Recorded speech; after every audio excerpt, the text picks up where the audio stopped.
All right. Hi, everyone. Thanks for coming out. Can you guys see me on Zoom, hopefully? If not, I'm recording it too. I thought somebody else was going to sneak in. So, my name's Wendy. I'm a metabolic health specialist. I have been doing peptides now for over a year with my clients. I'm a wellness and nutrition coach. I have a long background in coaching people. I've also been a general manager. I've done a lot of different things in my life. Today, we're talking about peptides done right because I'm super, super passionate about peptides, and I see so many people just ordering them from wherever. That's how I got into them originally, is I had a bunch of friends, and I was actually really, really against them in the beginning, because I had a bunch of friends that were on them and they weren't healthy. I've always been into health and wellness my whole life. I have always been a plant-based eater pretty much my whole life. And now why are you not letting me change the slide? There we go. And I got super passionate about the world of peptides. One, because I was trying to prove my friends wrong in the beginning. Like, what are you guys doing? What do you know? Whatever. And so I've always been into holistic health. That has always been just like my passion, my love. I've always considered food as medicine. And so I really went down rabbit holes and I started researching them for my own education. And throughout that, I really fell in love with them. They're actually super, super amazing tools. So this goal of this class is to make them understandable, obviously factual, and there's so much noise online right now. You're seeing peptides everywhere. If you jump on social media, they're like, take this one for that, take that one for this. I recently met with somebody, did a consultation with her in person here in Spokane, and she was telling me, she's like, oh yeah, I've been going to this guy's store and getting them at this guy's store, and he's on like 35 different peptides, and I'm like, what? And he told me to take 2 different GLP-1s at the same time, and he's just some dude in his house, but his website actually looks super legit.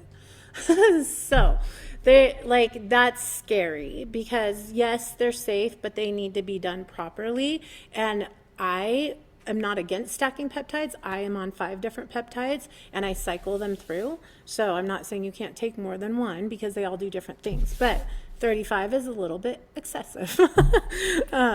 So there's so much hype, and some of that leaves people using them, like abusing them as the powerful tools that they can be. So this class is educational. It is not medical advice. Always check with your provider.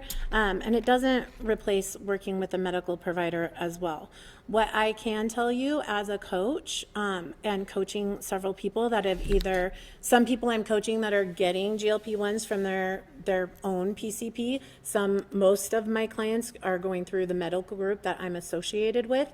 What I can tell you is it's interesting dialogue between providers. You can tell some providers maybe just are going with what the little handout they got in their office about them, and then some providers are really in the know. And so if you're looking to get into peptides or you're on them, I would seek out a provider that has used them in their own practice for a while or has self-educated, because there's so much education out there, and some providers don't educate themselves as much as others, is what I've noticed. And that's just my personal opinion from coaching people and hearing feedback from their own doctors. So my goal is to help you guys all understand these are tools, how they work, where the evidence is strongest, and where some evidence is still really limited, and why support matters if you actually want your results to last. So a little bit about myself. I started personally using peptides almost a year ago now. I think it was in June, I want to say, of when I started trying a GLP-1 for myself. At that time, I kind of went over that, but I'm holistic, evidence-based. I use all natural cleaners. I've always been super holistic. But this is my before and after. I started using peptides in June of last year. I first started with the GLP-1. At the time, I have always eaten really clean. I don't eat out very frequently. I was doing HIIT workouts 3 to 4 times a week, and I hit my highest weight I ever had in my life. Part of it probably because I was perimenopausal and just age was a factor, stress was a factor. And so I was insulin resistant, and it didn't matter what I did, I was not going to drop weight. I have always remained a consistent weight almost my whole life. I am in a smaller size now than I can even remember being in. I think this weight, the last time I remember being this weight was probably when I was in junior high.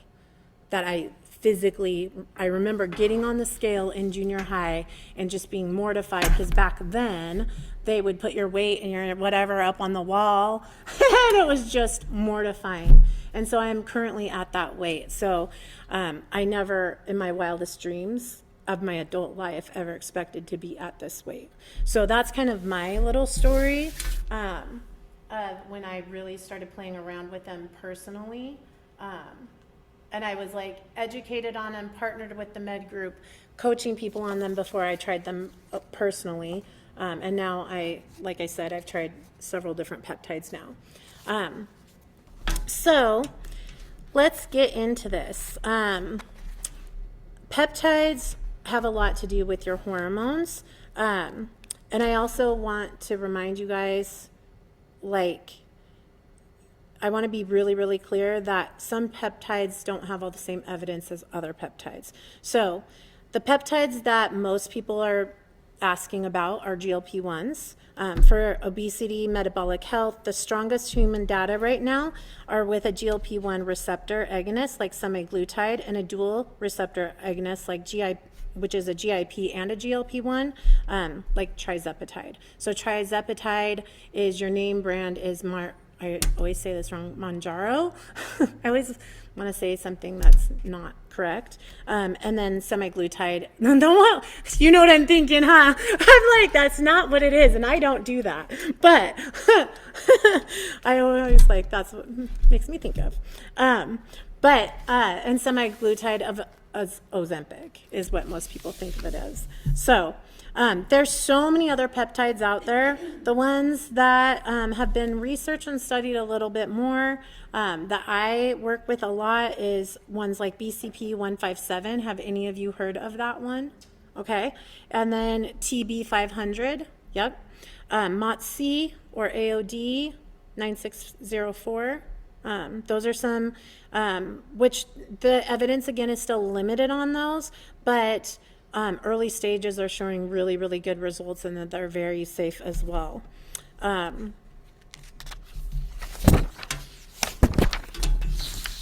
So peptides work. Do you all know how peptides work at all? Yay, I love that. Okay, so peptides are really cool. They work by binding to receptors. So your body naturally produces a bunch of these different hormones. And so basically it's like a lock and a key system.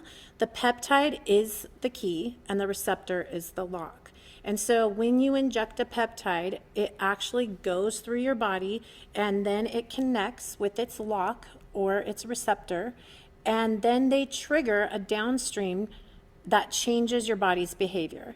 So depending on the peptide, you might change hunger, or you might change your insulin secretion, your stomach emptying. Of course, these are all GIPs and GLP-1s.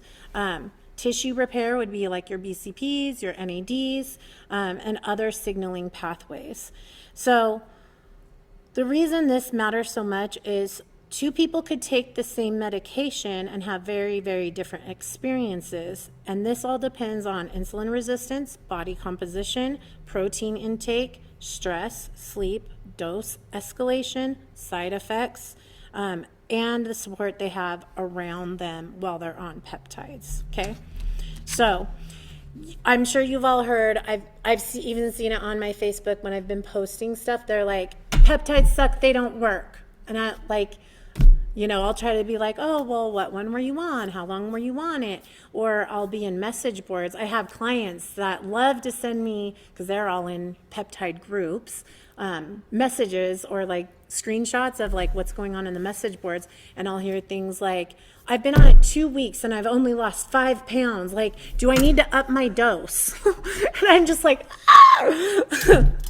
Everybody's different and they're going to respond differently. I have clients that have been on them for 8 or 9 months and they are still on the starting dose and they are down 50 or 60 pounds. So everyone is different. I have other clients that are maybe on a mid-level dose that's been on it the same amount of time. So it really is dependent on the person and their body, their stress level, and what's going on in their environment. And of course, what they're eating and what they're doing to support their body. So GLP-1s stand for glucagon-like peptide 1. Our body naturally produces GLP-1. They originally thought that the GLP-1 hormone was produced in our gut, but now they're wondering and they're not sure if they're actually also produced in our brain. So what they're finding is these are a really, really important hormone, and as we age and environmental factors, our food isn't great in America, is all basically ruining our hormones, for lack of a better term. So it's a hormone your body naturally releases in the gut, and it responds to your eating or your ghrelin, which is like your hunger hormone. It helps regulate your blood sugar and appetite. GLP-1 based medications work in several major ways. So they reduce appetite through central nervous system signaling. So they signal your vagus nerve, and that's what actually causes you to calm down your hunger. They enhance your glucose-dependent insulin secretion, and they slow gastric emptying, which also can reduce post-meal glucose spikes and increases fullness. So that's how they work in our bodies. So when you inject a GLP-1, that little key goes and finds the lock, and it stimulates that hormone in our body. This is why a lot of people describe reduced food noise, like, oh, they love there's no food noise on this medication. Let me catch up on my slides, guys. Sorry, I'm doing too many things at once. I should have brought someone with me. We'll just sit it here. Sorry, guys. You guys are listening. We'll go to there. I can't see my slide numbers on there anyway, so it doesn't help me. So the constant mental pull towards food, which many people have, is one thing that people love about a GLP-1. It can be a really therapeutic window, and what I tell clients that I work with is, like, this is your opportunity to retrain your brain for self-sabotage, for how we respond to our nervous system being amped up. A lot of us will eat out of hunger, and so it's a perfect window to really retrain your brain in so many ways by not having that hunger. So in step 1 trials, adults with overweight or obesity taking semaglutide, which was a 2.4 mg weekly, found alongside lifestyle intervention lost substantially more weight than the placebo group over 68 weeks. Tirzepatide also produced a large mean weight reductions over 72 weeks in adults with obesity or overweight without diabetes. So tirzepatide beat semaglutide in the trials, 18 to 20%, 22% more weight loss. More recent head-to-head research published in 2025 found that tirzepatide was the superior to semaglutide for reduction in body weight and waist circumference after 72 weeks in direct comparison trials. So that's where that 18 to 22% comes from. When people start learning about peptides, one of the first things I hear about is stacking. Have you guys heard of stacking? So that's what I'm talking about. I'm stacking peptides personally. It's not really about doing more. It's about doing different ones at different stages for different things in your health. So the goal is to support different systems in your body at the same time, like your metabolism or recovery. Maybe you get hurt or you're working out a lot. Cellular health as we age is super important. And then obviously nervous system regulation, which some side effects are of that. Sorry guys, I'm so behind on my slides. There's the lock and key. I'm terrible at keeping up with slides as I go. Need to get a little doodad clicker thingy.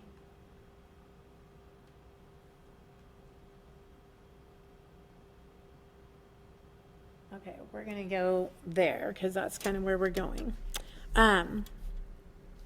So how stacking works is each compound of a peptide has a different role. So some are a metabolic peptide, like a GLP-1 or a GIP.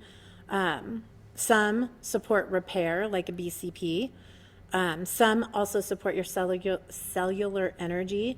So NAD, people think is a peptide, but it's actually not. It's a coenzyme, but it functions in the body very, very similar to a peptide, but it kind of falls in that peptide category because it's an injectable and it does kind of this similar thing in our body.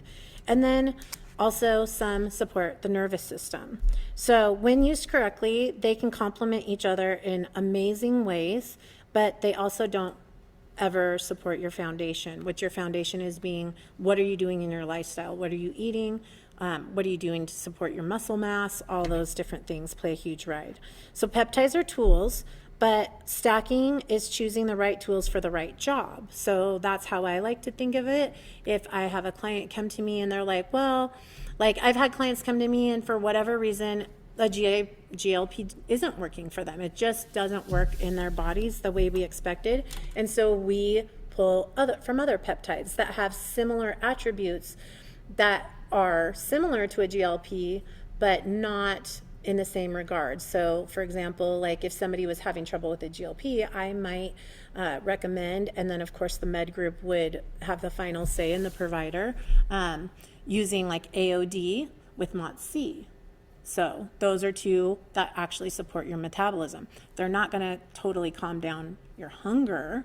You know, you're still going to have food noise, but it's going to help your metabolism. So it all depends on the person.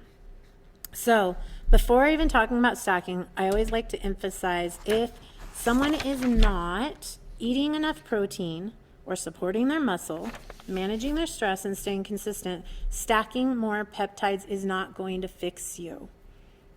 You have to fix everything else. It is important. It just adds a game-changing benefit if you're doing all the right things and then you're stacking as well. So let's talk a little bit about NAD, which is the coenzyme. So NAD is a coenzyme, and it plays a key role in your cellular energy production and mitochondrial function. So we already produce NAD. It starts kind of going downhill about age 30, like the rest of our hormones. It's involved in processes like DNA repair, metabolic regulation, and cellular aging. So it is a huge supportive peptide.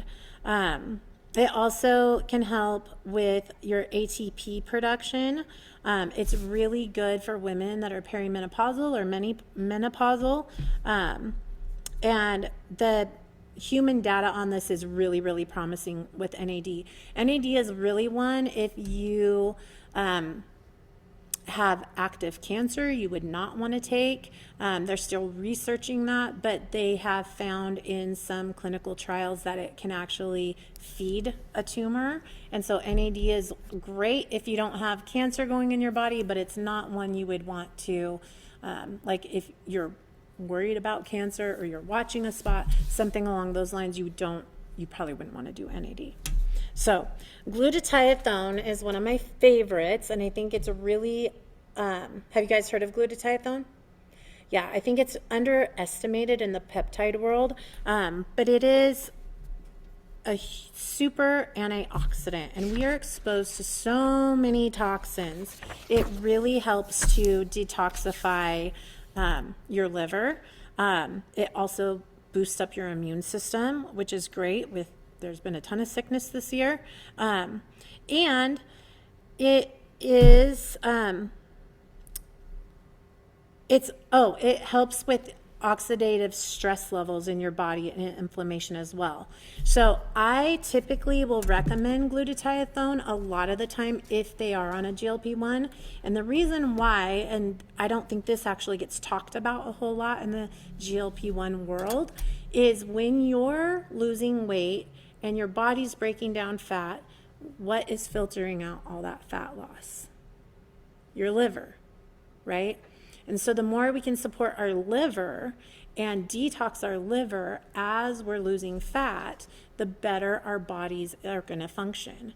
So I tend to recommend that, or have them ask their providers about glutathione a lot, because especially if they're losing weight, because it's awesome. The added bonus is it's really good for your skin. It's used in skincare. I've worked in that realm for years as well. It's in skincare all the time. It's in topical creams, but when you inject it, it adds a glow to your skin that you just typically don't have. And so it's one of my favorites. Samorelin is another one. Now, you've all heard of tesamorelin, right? We hear a lot about tesamorelin. And then there's samorelin, which I feel like, again, is underestimated. People don't hear about it enough. And I don't know why that is out in social media land. But they do the exact same thing for the most part. The difference is tesamorelin is, you have to cycle tesamorelin every 12 weeks. Tesamorelin is also shown more in trials where people have a lot of a rebound in visceral fat with tesamorelin. And there's also been in clinical trials where their blood sugar will spike to like 400, which is extremely dangerous. Samorelin, on the other hand, does a lot of the same things, does pretty much all the same things. However, it doesn't have those risks. You don't have to cycle it.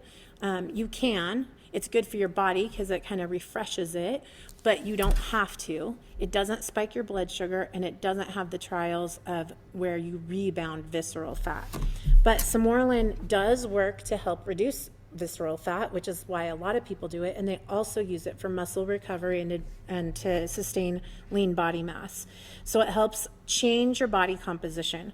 This is one I really like to recommend when people are getting closer down to their goal weight and they're more focusing on building that muscle, and they've gotten the initial weight off where they're moving their bodies, they're doing all these things. I love adding in, or maybe they're in a plateau and they've been 6 months on it. Samorelin is a great one. The other people I recommend samorelin to is if they're under a high stress job. It's really good for stress. And it's a great one for your sleep quality. So if you have problems sleeping, samorelin will knock you out. I have a sleep number bed, and when I added samorelin in, and I'm a really light sleeper, so my score doubled when I added samorelin personally. So it's pretty awesome. I love it. It also gives you a lot of energy during the day. Samorelin is also one that you always want to do at night because it stimulates your human growth hormone.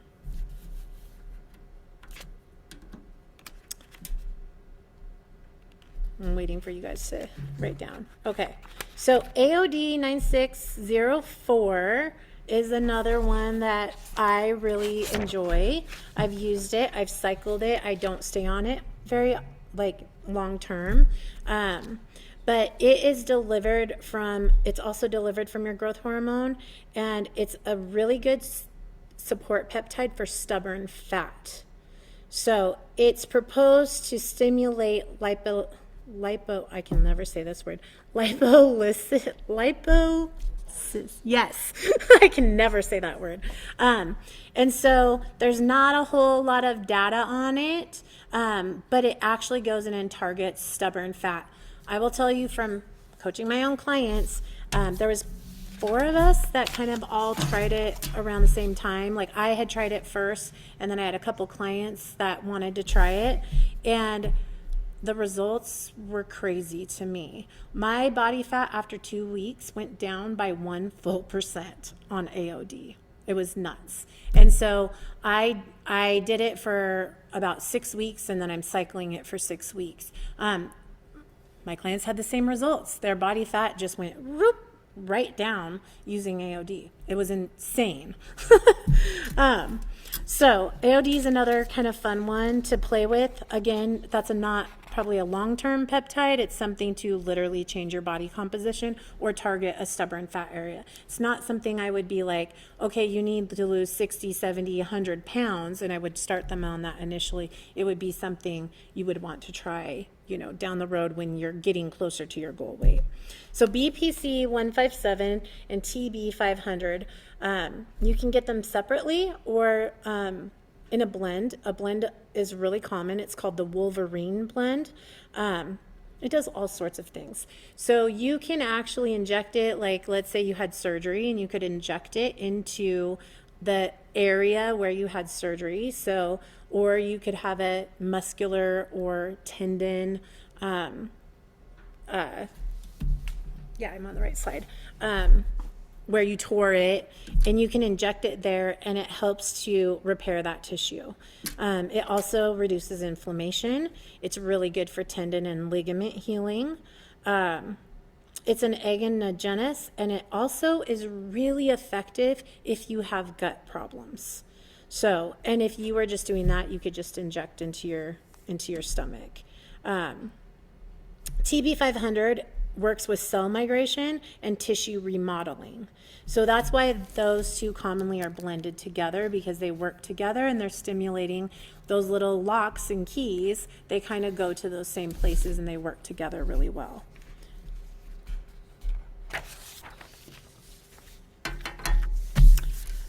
CLAC and CMAX. Have you guys heard of those ones? Anyone? Yeah. These are often used for cognitive function, focus, nervous system support.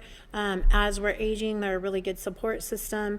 I read a study where Russia has used CMAX for years for stroke patients to recover their brain, which I thought was really, really interesting.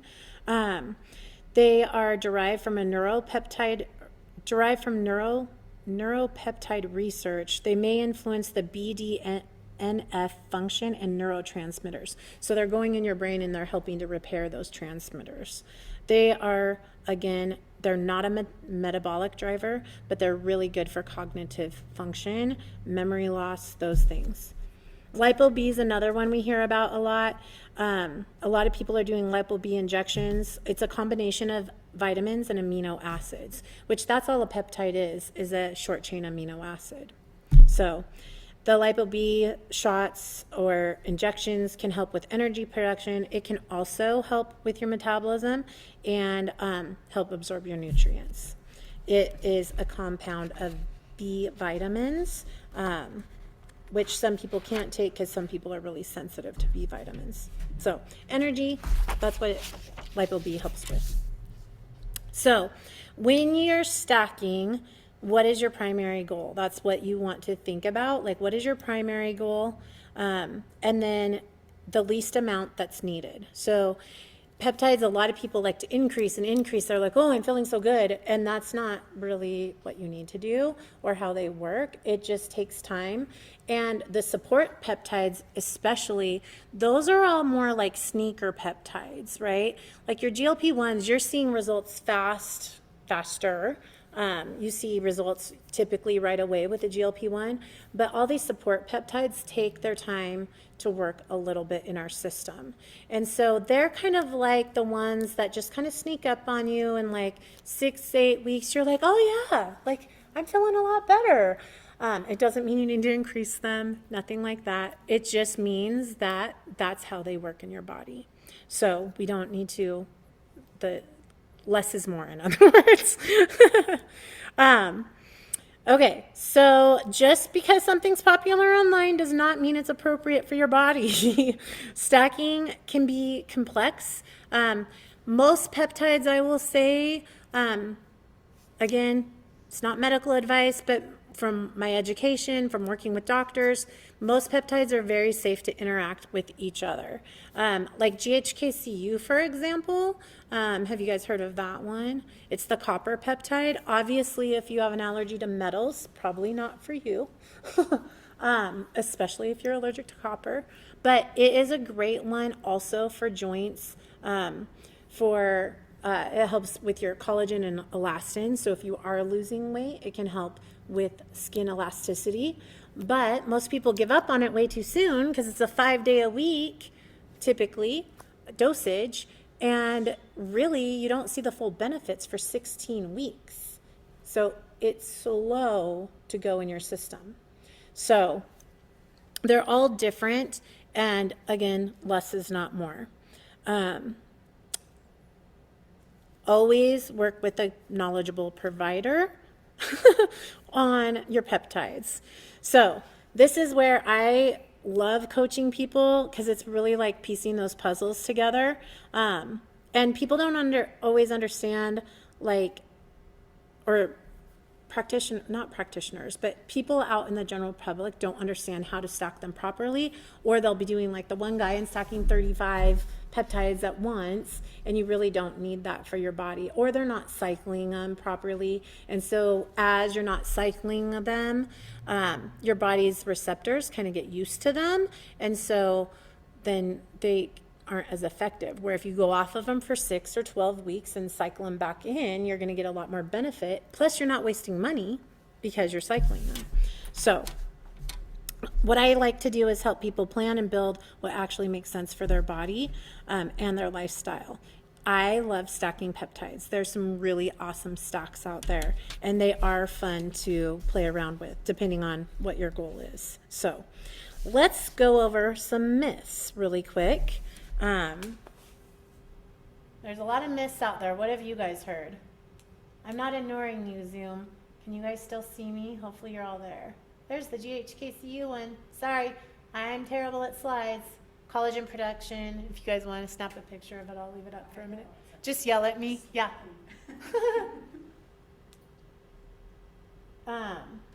Okay, so what are some myths you guys have heard, or what have you guys heard out there? And Zoom, if you want to jump in and unmute, you are more than welcome to do that.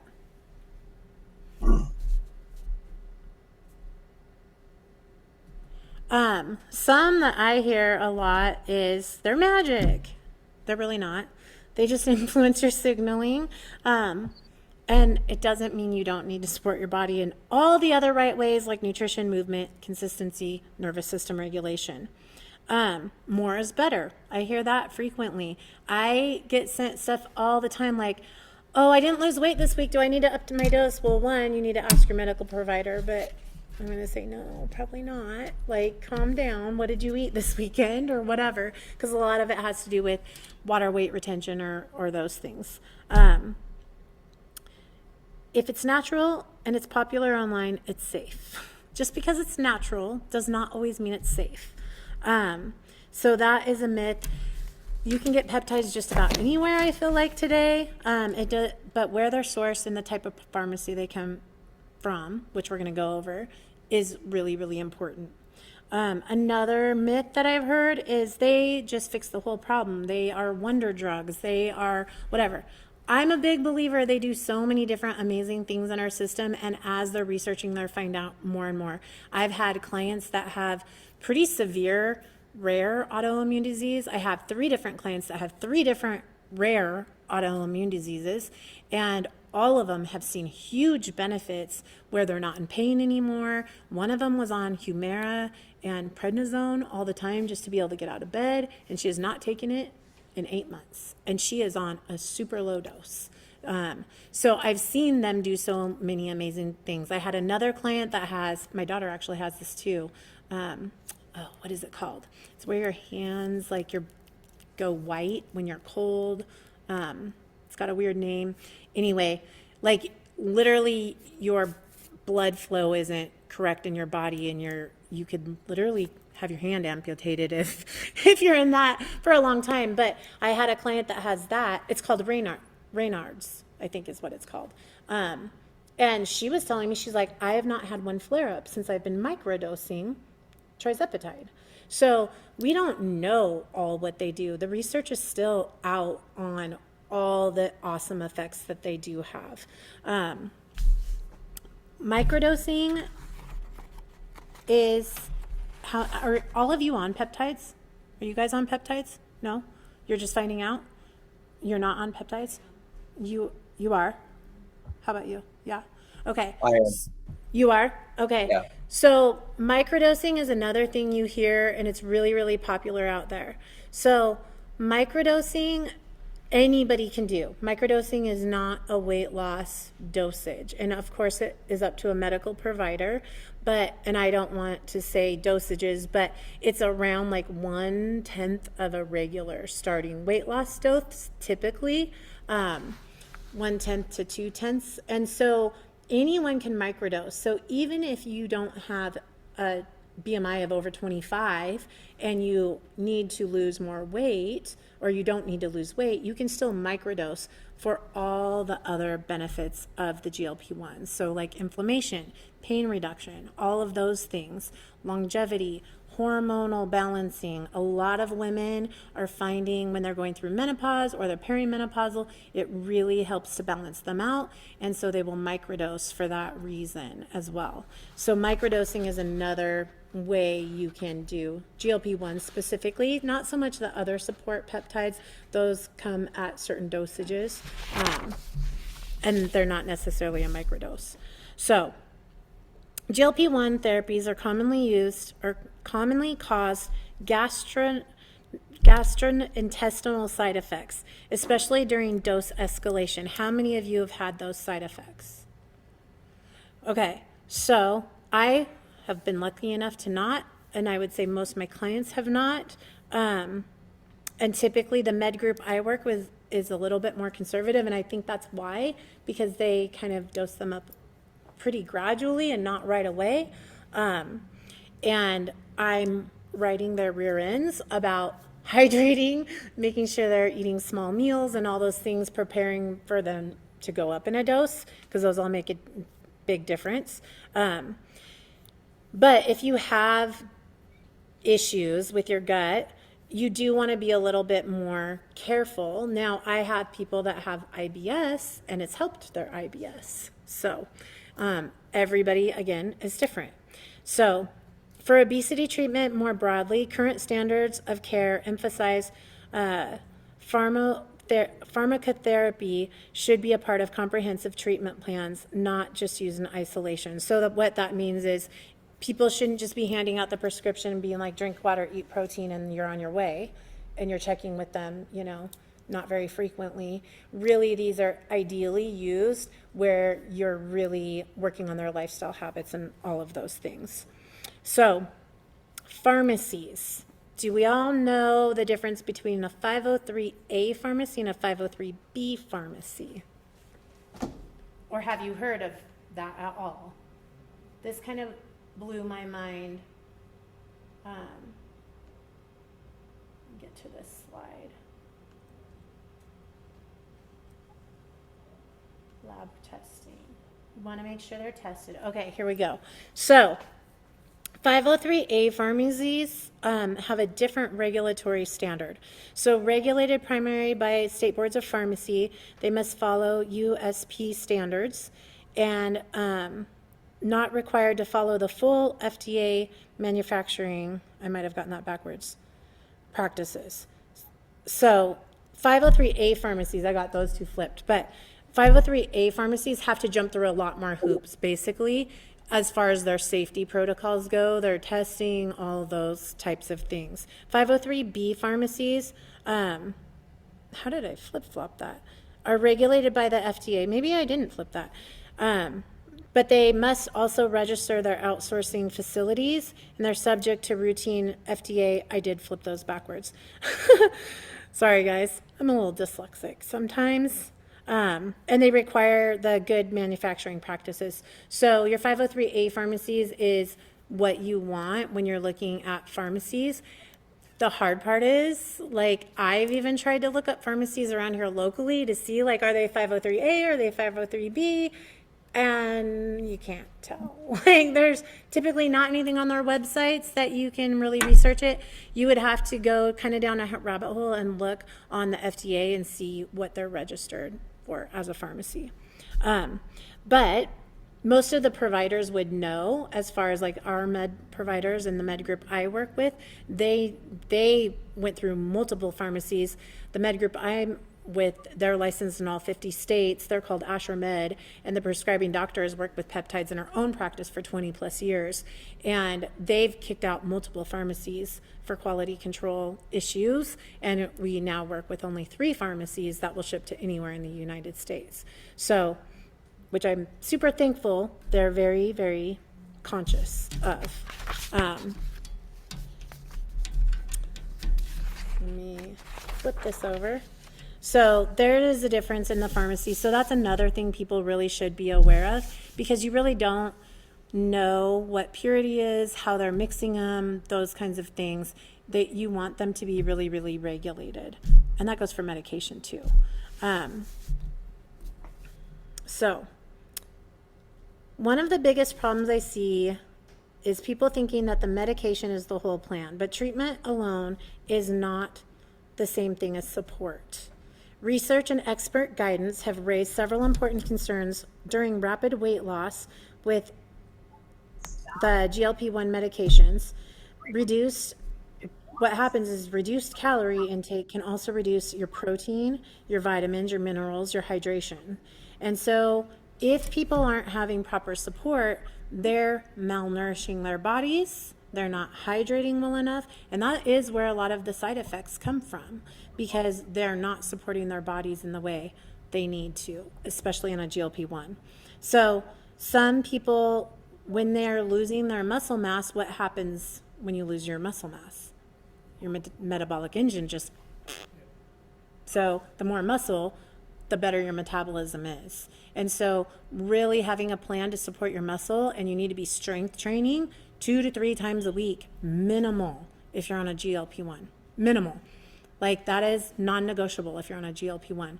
Do something to move your muscles and strength train, especially as we age, because we're already losing muscle mass at a pretty fast rate as we get older. So, if people are just going on the medication and they're not having all of these extra lifestyle changes, their bodies are going to become unhealthy. We've all heard of Ozempic face. We've all seen those people that like suffered through and were puking their guts out. And like, those were my friends, some of my friends. And I'm like, what are you doing? That is not how these are intended to be used at all. In 2025, the Joint Nutrition Advisory from American College of Lifestyle Medicine, American Society for Nutrition, Obesity Medicine Association, and the Obesity Society specifically highlighted concerns around nutritional adequacy, muscle and bone loss, low long-term adherence, and weight regain, and emphasized nutrition support as a key part of care if you're on a GLP-1.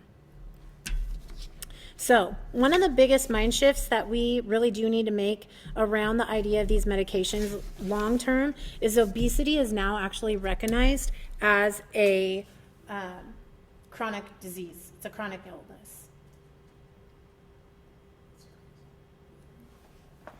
I got a slide right on for once.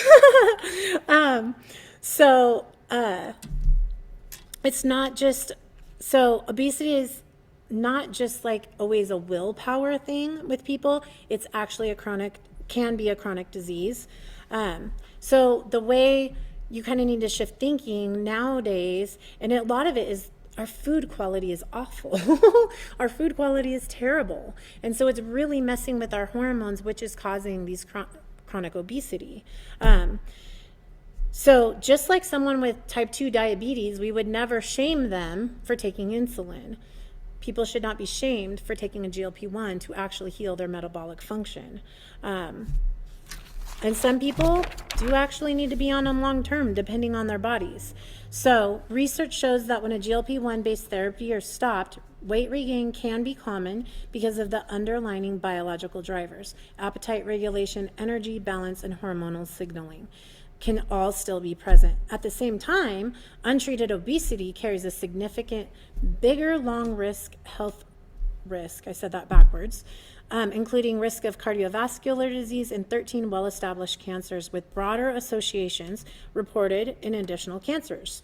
So for some individuals, continuing treatment long-term isn't failure. It's just medically appropriate strategy to manage their chronic condition, just like diabetes, to reduce overall health risk. The goal isn't just to lose weight, but the goal should always be for long-term health, metabolic stability, and quality of life.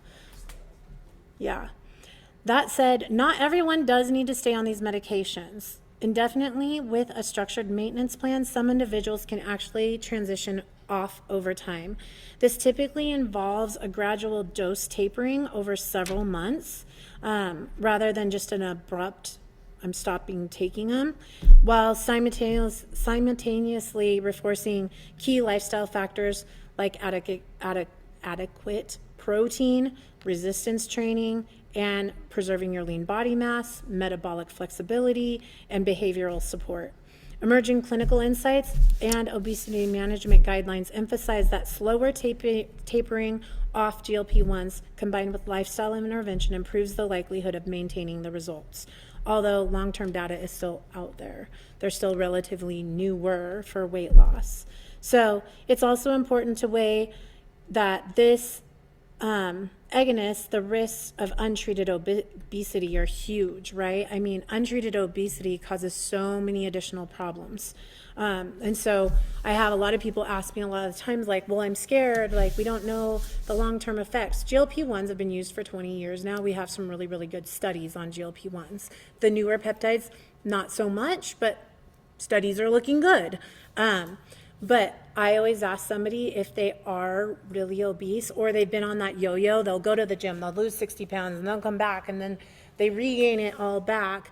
That is chronic obesity in full play because something else is going on in their system that just the exercise and the nutrition aren't sustaining that weight loss, right?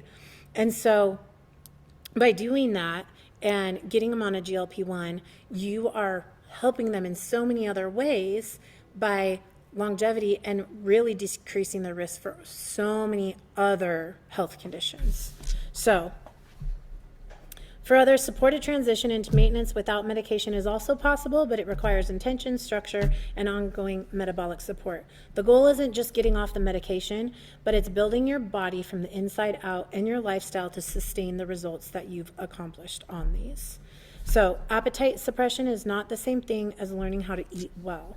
So I see that a lot as well when I'm coaching.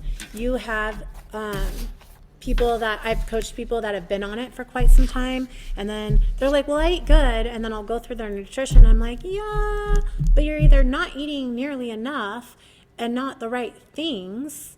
And so really adjusting those things throughout, a lot of times we can get them through a plateau without the provider having to raise their dose. Different things like that make a huge, huge difference in these.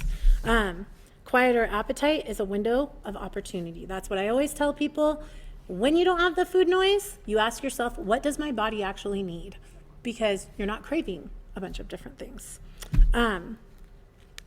So proper support is crucial when you're using peptides or a GLP-1 especially. So metabolic adaptation and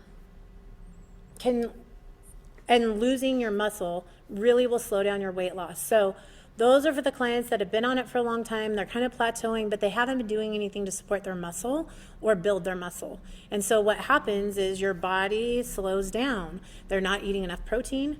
They're not eating enough fiber. Fiber is not one that you hear a lot. Like you hear protein, protein, protein, but fiber is also super key in the way your metabolism works. So adding those things in and making sure they're doing something to support their muscles can really change your outcome and your results. Do you want to be just skinny and unhealthy, or do you want to be healthy and have your metabolic function healed? And that's kind of where these are meant to be. Stop sliding. So when I say peptides done right, I mean 5 different things.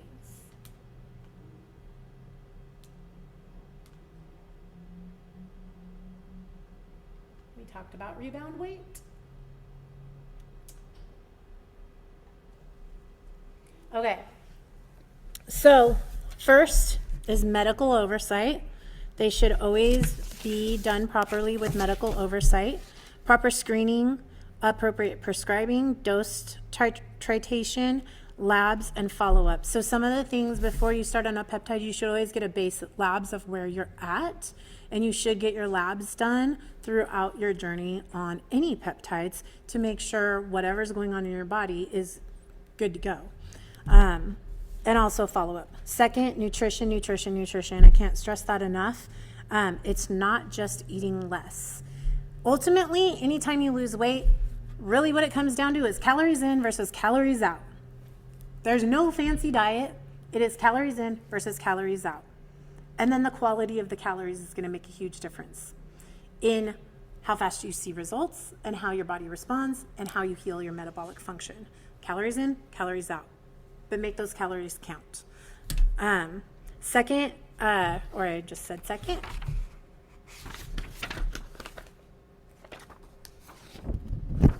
Third is muscle prevention. The other thing I'm really big on is muscle is your biggest engine for your glucose disposal and your metabolic health. That is what produces our metabolism and causes our metabolic function to be on point. So weight loss without preserving your muscle, to me, is like, yes, get the weight off, especially if you have a lot of weight to lose. But in reality, if you're not building your muscle, you're really not helping yourself at all. Just losing the fat is just one little piece to the pie. So weight loss without preserving muscle should never be the goal. And we really want to focus on a healthier body composition, not just a lower number on the scale, which we all get fixated about. My fourth big one is nervous system regulation. Again, I am huge about this. Most people live in fight or flight all the time. They don't even know that their nervous system is escalated or elevated all the time, which then throws off your hormones, you produce more cortisol, all those things. So if you're trying to lose weight or you're trying to change your health in general, if you don't actually work with your nervous system in that, you're not going to have a full healing transformation, right? Because nervous system regulation, I see so many people like just driving down the road, they're getting upset over this or that, and one little thing can change. Are you one of those? Yeah, and it's because our nervous system, our brain has created neural pathways from the time we're really small, and we get an uncomfortable feeling, and suddenly some people stress eat, some people yell, some people do this, and we're reacting, and we're not actually responding anymore because our nervous system is driving us. Our nervous system is meant to protect us. But if you don't get your nervous system under control when you're doing a transformation, you're never going to have the same results as somebody that has worked to get their nervous system under control. Stress causes heart problems. I mean, we all have heard it. Stress is another underlying condition when we have chronic stress in our lives that can cause so many other things to go awry in our bodies. And so your nervous system should have like a baseline, which I think most of us don't live in that. And then you're either hypo, which is fight or flight, fight or flight, or you're hypo, meaning you're freeze, which you're disconnected, you're depressed, all of those. So most people are living either up here or down here, but they're not living here on a normal basis. And most people I found have no idea that they're not living in a regulated state. So I'm a fanatic when it comes to nervous system regulation. It is huge. And then fifth, long-term healing. The point is not to only lose weight, improve your health, but it's to not to lose weight, but it's to improve your health, improve your metabolic flexibility, improve your quality of life, and build something sustainable and truly feel connected to your body, your mind, your spirit. Like that's really what my passion is all about. And I think peptides are such a useful tool in that. So I typically will approach my clients with education first, behavior support, nutrition guidance, nervous system work. I'm also certified for hypnosis, so I do a lot with that, and intuitive healing. And then also practical accountability. If we're not holding ourselves accountable and we're not helping people to be accountable in their journeys, it's really hard without accountability or having that support system. So, realistic expectations. I hear people all over the place with this. There, if you want to screenshot a slide. Those are my 5.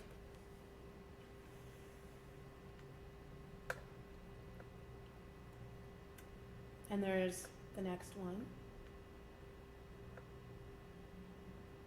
Regulation, healing, and integration. So, actually, I'll go back to that one.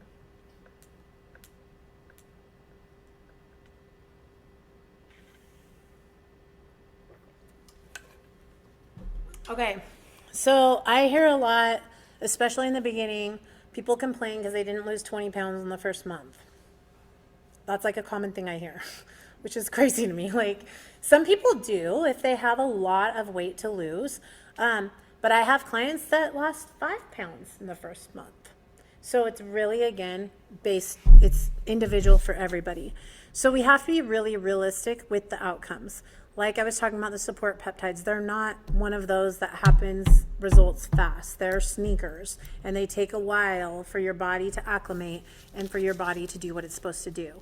GLP-1s are the same way. Typically you see the results faster, but they do really take some time in your body to get results. I've met people that barely have lost anything the first 3 months, and then we start shifting kind of like what's going on in their life, and then all of a sudden they start losing. And typically it's an outside environmental change instead of a dosage change. So these medications can be super effective, but no treatment works perfectly for everyone. And some people respond strongly and some people respond more slowly, just like anything else. Some people can drink alcohol like a fish, and like me, I can have a glass of wine and I'm like, hi, I'm Wendy. So like everybody's body is different. So some discover the medication helps their appetite, but they still need support with emotional eating. I've had clients like this where you can still turn off the food noise, and this is what goes back to lifestyle change, right? You can turn off the food noise, but if they're an emotional eater, they're still going to overeat emotionally until you pick out that trigger and figure out where that's coming from and actually change that neural pathway in their brain. Plateaus are data. That's how I like to look at plateaus. Plateaus are simply your body recalibrating, and sometimes we need to shift our nutrition because you've lost X amount of weight. Sometimes we need to shift what we're doing with our activity, and sometimes it's nervous system regulation. It really depends on the person. So again, it's not something where we need to panic and be like, oh, we're in a plateau. Sometimes you just need to ride out the plateau. You just do. And guess what? You will. I was in a plateau for probably 6 weeks, and I didn't stress it. I was just like, okay, we're hitting the plateau. And I shifted some things around with my nutrition a little bit, and then 6 weeks later, I just consistently started dropping again. So everybody's different. If I had to summarize this class in one sentence, it would be this. Peptides can be powerful tools, but the best outcome happens when they are used inside a full support system with medical oversight, good nutrition, muscle prevention, stress support, and a realistic long-term plan. So, do you guys have questions? Any specific peptide questions? How about you guys on Zoom? Do you guys have questions? Okay. BP 157 and 500. Is it just injectables? Yes. So most peptides in general, so even like the GLP-1s, a couple weeks ago, I was on a meeting with the med group, and Dr. Broussard, she's our overseeing prescribing physician, and we were talking about this kind of stuff specifically, and we were talking about like the GLP-1s are all coming out with the oral tablets. And so, of course, all of us as wellness businesses were like, hey, when can we get these? Clients are asking for them. And in her words, she's like, I'm not going to prescribe something that's going to waste people's money that might get them some results when truly the injectables are what's going to target the results. So what happens with oral forms is they can't pass the stomach barrier. And so you'll get a little benefit from them, but not like you would with an injectable. Yeah. The BPC 157 specifically, I think it depends on what you're trying to It does depend on what. BPC is actually formed in the gut. That's where the amino chain comes from. So if you're looking for gut health rather than It can help with gut health, yes, that's true. Injury health, systemic injury health is very much an injectable. But if you're looking for gut microbiome stuff, the orals, at least the research says the orals will help with that. Yeah, because it's going in the gut and it's not trying to leave the gut. That is correct. Yeah. Yeah. Are you scared of shots? Just don't want to have to give it to myself. I know. That is always the hard one. And I legit had a major needle phobia, and now I'm like, it's shot day. I'm like, where else can I inject myself? But it's like. So that's why I'm here, is because there's so much on social media. Yeah. I mean, they're just a barrage. Once you touch one, it just hits your algorithm. Yeah, it is. It's true. And so I've cycled several, right now I'm actually cycling 2 out. And so I've only been doing 3, which is, one of them is tirzepatide. And then I'm doing some Morlin in the GHKCU right now. At one point I was on 5 as I was cycling some out and in. And so I got really used to doing the injections, but I was one that I literally passed out when I got my ears pierced, and you can see I have lots of times I passed out. And with my tattoos, then I learned to drink or eat sugar when I get my tattoos so I wouldn't pass out. But the needles typically are so teeny tiny. And if you learn how to inject properly, they're really not bad at all. It just becomes I'm terrible at taking medications. Well, I'm not on any medications but peptides, but I've always been oh my God, I can never be on medications because I will be terrible about taking them. But it's not, I don't know why with the peptides it's not as bad. Sometimes I'll forget. I forgot to do my Samoralin last night, but yeah, it's not as terrible as you think, once you do it.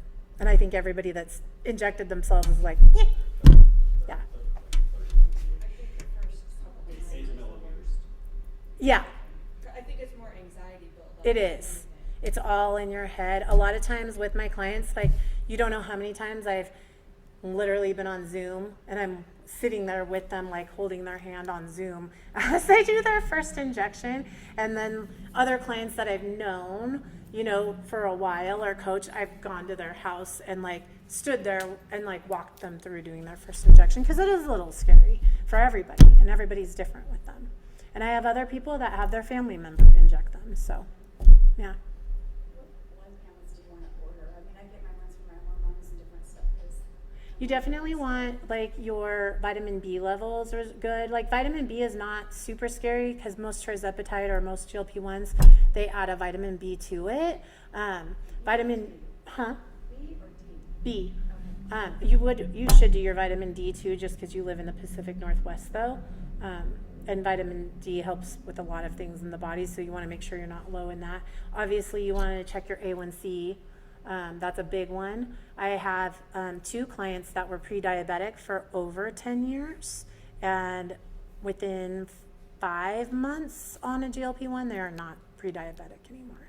So it does lower your A1C. Blood pressure is another thing you always kind of want to monitor, because GLP-1 specifically can lower your blood pressure. They lowered mine. Mine wasn't super high or anything, but it did lower mine compared to what it was before. And I've had other people have the same effect with their blood pressure. It's come down quite a bit, which for most people is a good thing, but not everybody if you have lower blood pressure. What was that? The only ones that you should do for peptides? Yeah, I mean, those are the big ones. Just doing your regular blood panel and then having your A1C specifically, your vitamin D, your vitamin B levels. You can have your GLP-1 tested. I've heard of people doing that, but typically it's just your regular old blood panel and making sure your A1C, your triglycerides, all of those are run in that same panel. Because it can also lower your cholesterol too and raise your good cholesterol. They've seen that happen. Body composition tests are really good because I like those because you're not so fixated on the weight. I mean, you can have water retention up to 10 pounds, right? So some people are like, depending on the person that I'm coaching, like if I know that's one that sets them off with anxiety looking at a scale, I'm like, don't weigh yourself. And I have them pick out an outfit and like, you're going to take a picture in this outfit every single week. And that's how we're going to judge. And then we like would do like body fat, more so that kind of stuff too. So really your body composition, your bone mass, your lean body mass is a good one to measure prior to going on and seeing where it's at, because if you are losing too much muscle, again, your metabolism is just going to tank. And the goal is to have your metabolism be in a healthy range. Do you have any place around here that does the DEXA scan? I was going to look that up. There is a few places. I can send you the information. I should have brought that with me. I've had a couple clients go there, and I can't remember what the name of it is off the top of my head. But there is a couple places. I'm trying to think of what it was. Another thing is if you're going to do the home human growth hormone, you can get tumor markers checked too. Yeah, you can do tumor markers. Tumor markers? Yeah. Mm-hmm. If you have like history of cancer in your family and stuff. Yeah. Those are always good to check out. Your blood sugar level, obviously. What What was going on because I sit there and watch reels for hours and hours and watch everybody contradict each other just to see what questions or what Yeah. I want to find out more about. But I saw one thing, and I don't even know if it's true, but they said that if your mitochondria was okay and you were taking more stuff to produce more, it could be harmful. And then I was just like, well, what test would you take to find out where your mitochondria? You can use some pretty extreme panels out there to do that. Do you have to do that, or is it? You don't need to. serious? Yeah. I mean, that's not a typical test that at least the ARMED group does It's not gonna typically. hurt you? No. Okay. I just- Like, and if you're worried about it, what like they would typically recommend is cycling them so that your body can go off of them for about 12 weeks. So like right now I'm cycling NAD and I haven't been on it for probably like 6 weeks now. But I'd done it for 12 weeks and now I'm cycling it. And so that's, oh no, injectable. Yeah. Yeah. There's a bunch of different tests you can do, but a lot of it is you should pay attention to your body. And Yeah. if you are starting to take something and you don't feel or don't notice what they say you should be feeling or noticing, then maybe you should think about going to naturopaths or having somebody knowledgeable in that area. Mm-hmm. Really being in tune with your body is for sure key. And some of them, because they are sneakers, like you don't want to take more of it because you're not feeling the good benefits yet. Like that's where people get themselves, I think, into the most trouble is they're like, well, I'm not feeling anything. Like I've only been on it for 2 weeks, but I'm not feeling anything. And so some people will stop it or some people will add more, and more is not always better. Typically it's not better. Most of the time it's not better. And so just being in tune with other little side effects like lightheadedness. I mean, they're really relatively pretty safe, but you always want to be mindful if you start having like heart palpitations or extreme pain in your abdomen, which are really rare. But those you definitely want to contact your provider, and not just lightheadedness. Could be your blood pressure is dropping down because maybe it lowered too much. You know what I mean? So there's all those different factors. How much you're really supposed to take, because like I go to this one place in Medical Lake and they gave me the clue and they said take it 5 days a week and 2 days off and Mhm. start at 10, you know, whatever, over switch to 10, which I did, and on their paper it says 10 to 20. And so I went back up there this next time, or this last time, because I was going to go get the peptides from a different company, and the paper they gave me said take it every day for 20 days. I said, you guys just gave me this other paper that said this, said take it every day for 20 days and I cycle off for 15 or something. And then, So again, that's like differences in pharmacies and some like online websites. You don't know if they're even licensed. There's a lot of that out there. yeah, this is, Where people are literally Googling it and then they're putting up instructions and they're literally ordering from China and they're not even like really educated at all. In reality, if they haven't gone through the FDA approval process, there is no standardized dose. There is no standardized dosing. That is also correct. And trial and error. Yep. So you'll get 10,000 different. Yeah. it's like, what are you going to try to find out? Because this is a family medicine place, you know. Well, Clo is a blend, and so it's like typically Clo is like GHKCU, NAD. There's a couple different blends there's like Glow and then there's Clo, but they all, because they're a blend, they're not as strong as like if you were doing glutathione is also in that. But because they're a blend, typically they're not as strong as if you were doing them by themselves. People like the blend because like it's just one injection. And so the dosages can be I've seen them all over the place with that, but typically dosages, if you're just doing a single peptide, they sometimes will be a little bit more in line with each other than those blends, because that's why you're seeing the differences. One blend could have a different blend of GHKCU, glutathione, NAD, and they may have different milligrams in that blend versus a different blend. And so sometimes you'll see that with the dosages are way different between the two.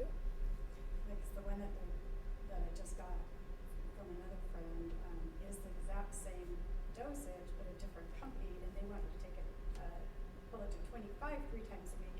But I start to like these anaphylactic shock symptoms, and I don't want to go up higher because I've been in shock 6 times in my life, already. And If you're having that, I wouldn't even do it. I don't want to do. Well, it's like after I take it for a little bit, it starts to go away, and I got extra EpiPens and stuff just in case.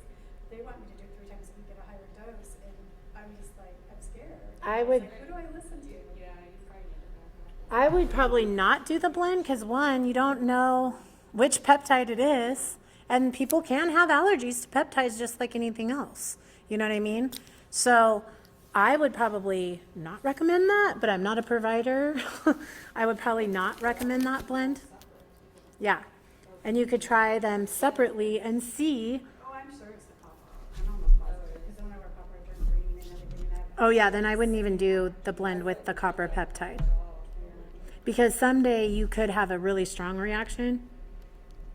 That's how allergies go. Like they can be sneakers and then all of a sudden it can be very scary. Yeah. I would maybe do the other ones separately if I were you. Huh? I said I want to take the GHKC though. A lot of people do. I know it is a great peptide, but I mean, you're getting a lot of similar benefits with some of the other peptides that would be safer for your body. So, yeah. Does it work as well? I haven't done much research into that specifically, It probably depends on how you're using it. but if you have a copper allergy. GHK is in a lot of like cosmetic topicals as well. It's been used forever. It's because the copper peptide is a binding. So I would probably not do a blend if I were you. That's just me. I err on the side of caution. I don't want anyone having strong reactions. I just had somebody that started on GHKCU. She was so excited, and her main goal was her skin. And she's having, her reactions aren't anything like that. And GHKCU, you typically will get a little bit of a skin reaction. That's pretty common, same as glutathione. You get a pretty decent little welt there for a minute. But her skin, she said it was so painful to inject. I'm like, that's not normal. So let me, and I contacted the med team and we're like, yeah, we're not going to do that one with her, unfortunately, because she was getting welts that were lasting, like 4 to 5 days instead of like 2 to 3 days. And she said it was painful to inject. So in that case, the med team took her off of that one because we're not willing to risk somebody having a reaction like that. That's how my girlfriend too. She's got to go off of it. Huh? Yeah. My girl, yeah, she's got little knots and stuff on her. I always get a little bit of reaction from GHKCU. when I do it, but it's like this big, it's a little pink, and it's like one day. And glutathione, it's like wilted up for like maybe 20 minutes and then it's gone. So all peptides are different. Like your GLP-1s, typically you don't have a reaction to, unless you're injecting super fast. That is a different, I don't know, but if you're injecting too fast, it will cause a skin reaction. So if you do try them, inject really, really slow, which makes it even worse because then you can get an itchy spot. Oh, I can't do that. But you can grab my thigh and stick me. You don't even feel it, at least. Well, glutathione, take back. Glutathione hurts. Well, yeah, from what I've seen is the GHKC can have a good sting to it. MOTS can have a good sting to it. Yeah. KPV sometimes. Yeah. Both my wife and I have pretty decent reactions to the MOTS. Yeah, for sure. I just lowered my dose. Yeah, Took my regular dose and then just added that part. What's the difference between the C-Max and the C-Link or however you say it? They're two different peptides. It's a blend. Are they that much different? They're not a lot. One works more for signaling and the other works more for binding, I believe. Let me double check. That one I have not actually tried that one. And so, yeah, I've seen it spelled different ways too, and I'm like, that is bizarre. And I always get it mixed up which one does what. Hold on, let me find my notes.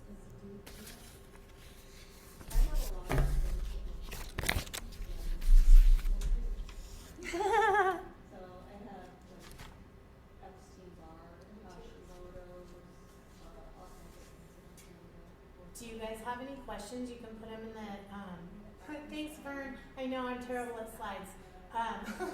If you guys have questions, you can unmute or you can put it in the chat if you guys have questions.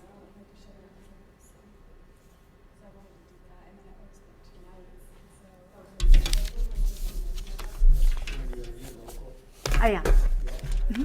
Yep. And I just actually partnered with, I do a lot of my coaching virtually, but I just partnered with Movement PNW, I can't speak, which is a new little gym up north, and it's like a boutique personal training gym. And so I have a physical location I can meet people at if you want in person as well, or I do a lot of Zoom and virtual stuff. But I am home. Yeah, I live here. Born and raised. Yeah.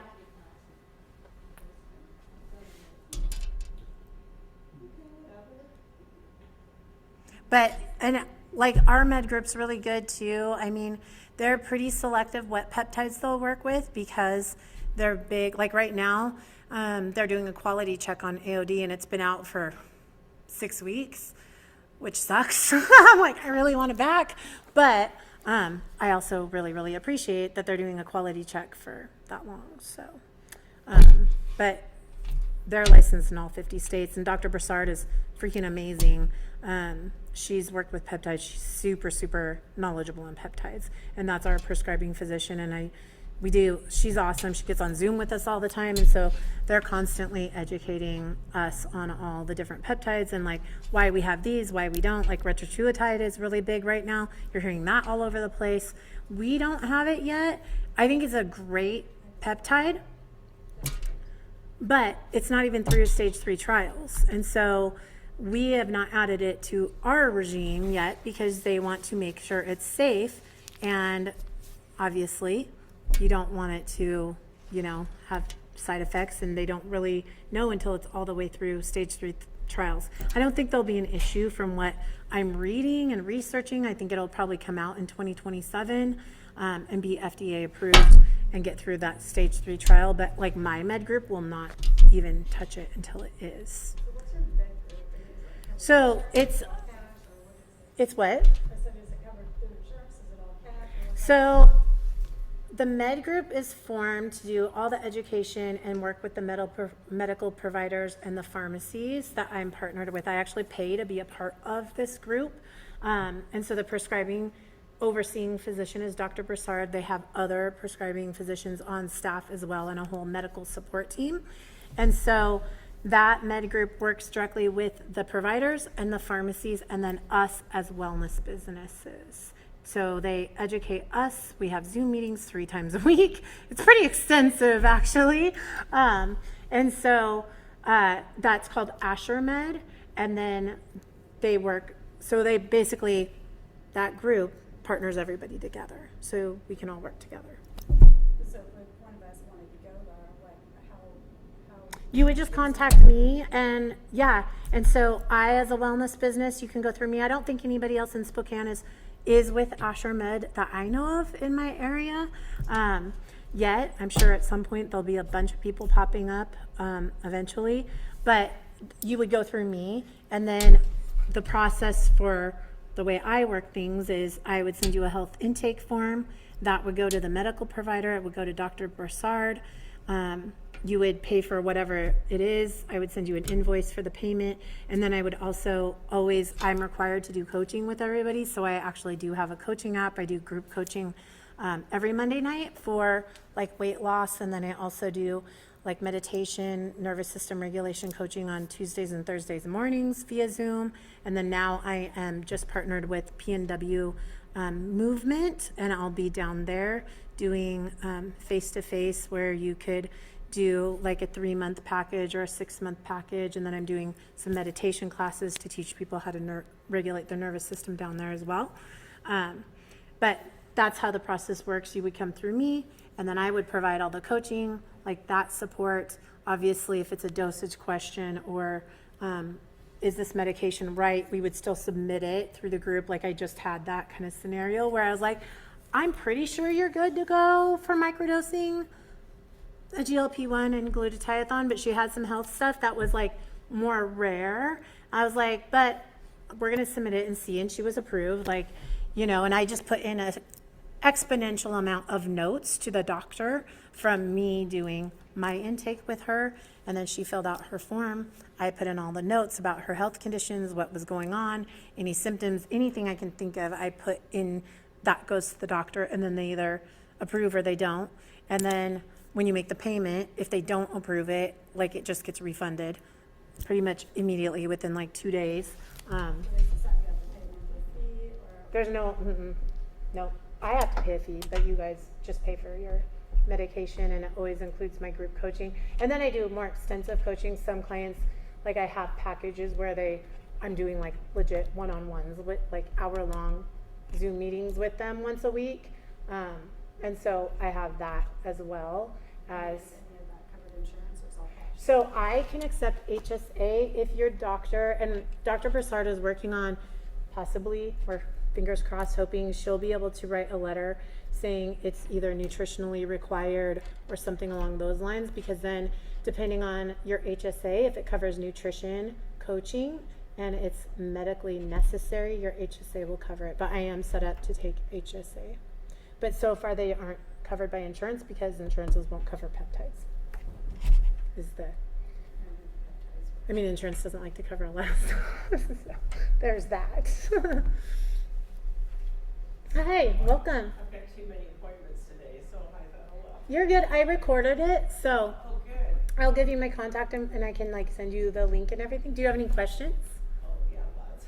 Okay. Yeah, you can hang and Well, ask actually, questions. I know my daughter lives in Kalispell, and she's just starting, but she's doing a GLP-3, and I don't know what. So she's probably doing retrotuatide. So they're all GLP-1s, but retrotuatide gets commonly called a GLP-3 because it's a triple agonist, meaning it works with 3 brain receptors, where tirzepatide works with 2 brain receptors, and it's a GIP and a GLP. So that's probably would be my guess. I know she's going through a hormone specialist Yeah. over there in Kalispell. Yeah, that's one of the newer ones. I haven't worked with retrotuatide just because the group I'm partnered with doesn't have retrotuatide yet because they're waiting for it to get through the stage 3 trials. But it is a triple agonist, so it works with 3 different brain receptors. I have so many side effects, or I don't know, issues, I don't know. I tried to talk to her, but she's on her way on to Billings, Montana. Side effects are really, like, I will say I've had with my clients particularly, very few of them had any side effects at all. And if it, so it was like maybe a day of nausea, and that was it. It's an individual thing, I feel. It really is. One thing I will say that I feel is pretty common, I can almost pinpoint the people that are going to have nausea, because when I will do their intake and find out information about them and I find out what they're eating, if they're super, super crappy eaters, they usually will have a little bit of nausea in the beginning. And it's because your gut health is not great. And so as it gets turned around, those side effects really, really minimize pretty quickly, actually, because most people aren't eating enough fiber. And so, like, that's another side effect is people are like, oh, the constipation is horrible. Well, because you're not eating fiber. And I've had multiple clients that are like, I'm like, how are you feeling? Well, like, I'm a little constipated. I'm like, what did you eat? And they're like, well, I had chicken, then I had cheese, and then I had a beef stick, and then I had steak. And I'm like, did you have any vegetables? And then they're like, I'm really, really low energy. I'm like, and did you have any carbohydrates? Because they're all important. And you should be mixing your carbohydrates with your proteins because they work better in your body that way. Not all carbs are the same, but you know what I mean? And so as soon as we switch that up typically with their nutrition, their side effects subside really, really fast. So most side effects, I will say, are linked to what you're putting in your body. How about like irritable bowel syndrome or something like that? So I've had lots of people that have IBS, and it's actually seemed to help because it calms a lot of the inflammation in your gut. Some people, it takes a minute because your gut health may not be great, and so your gut health and your mitochondrial function has to kind of like improve, and then you see improvement down the road. I know it's sorry, I don't mean to be, but. No. But like if we go out for Olive Garden, my family wanted to go. I love their salad. Yeah. But within the hour, You're running to the bathroom. I gotta run to the restroom, and then I could go another week later and have the same thing, and it doesn't affect me, but usually Yeah. it does, so. So, and it's different for everybody. So I've seen people where like, because it slows the gastric emptying, like it can really go either way. So I have people that have irritable bowel where like they're on tirzepatide, and for whatever reason that helps with it, and their stools are a little bit not as loose as before. And then I have other people with IBS that like are on tirzepatide and they're not seeing that. So it really is dependent on your body.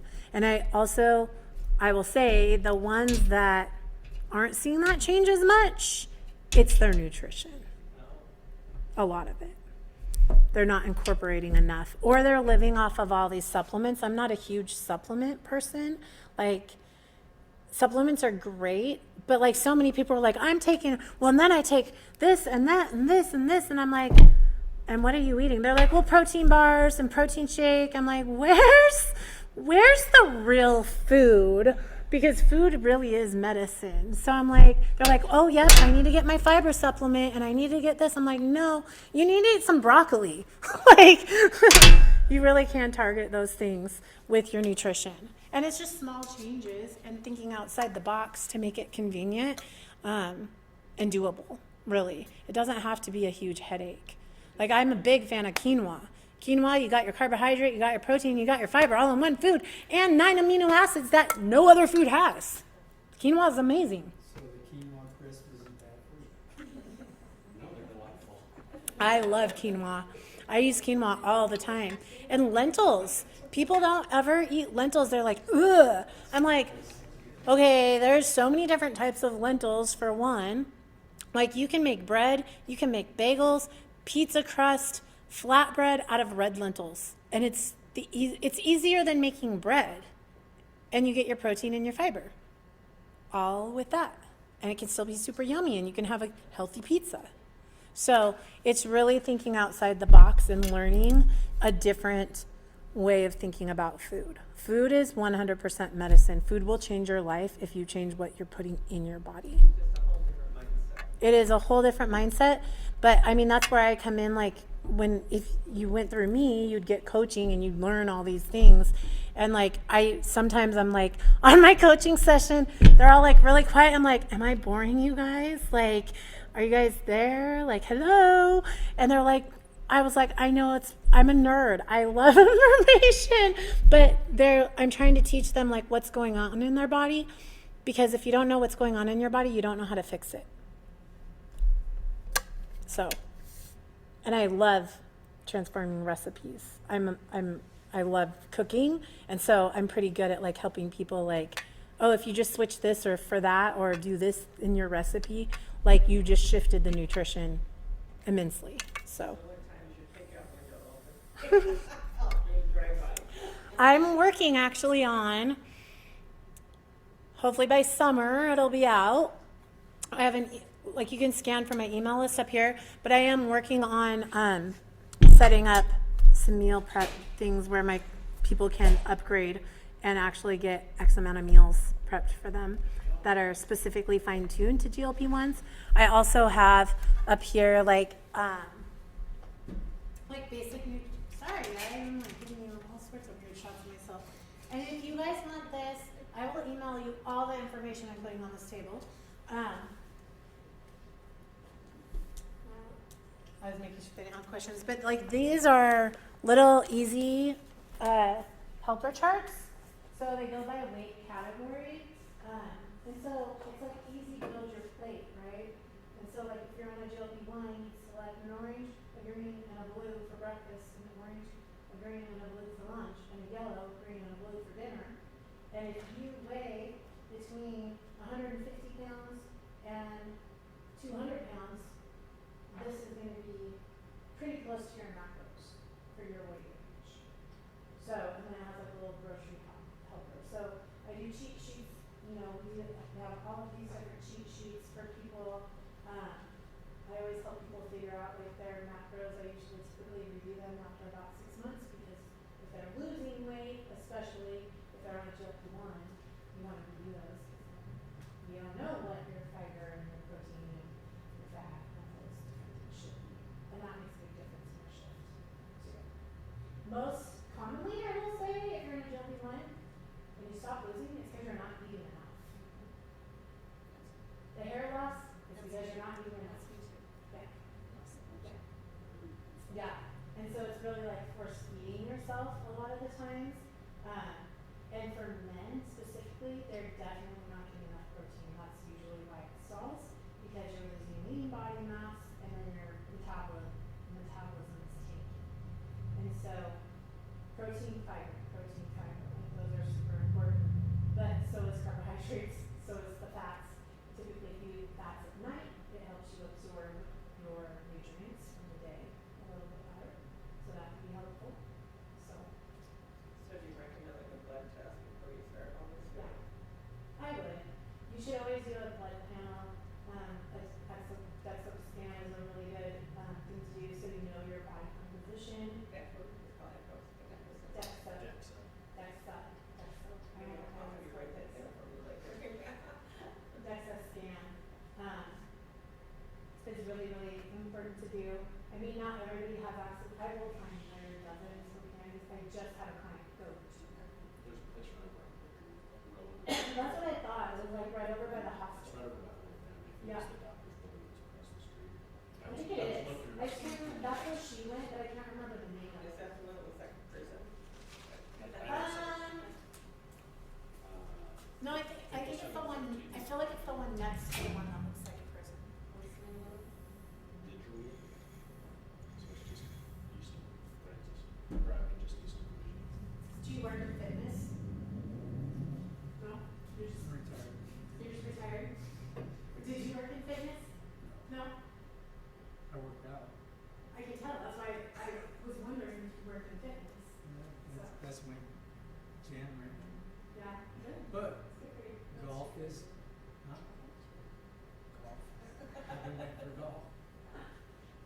No, I'm really interested because my generation, we beat ourselves up.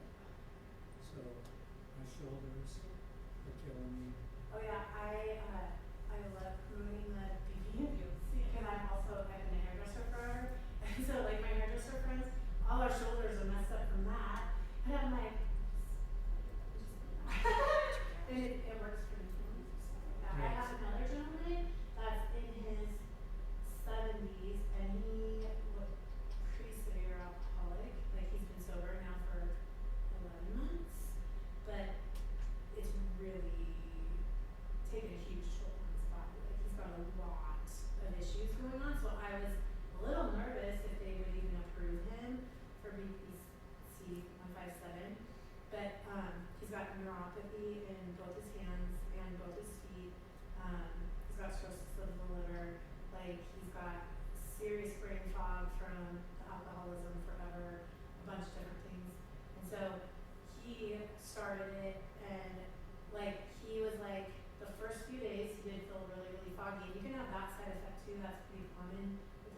because I literally sent him about 16 different recipes of like water recipes that would naturally hydrate him.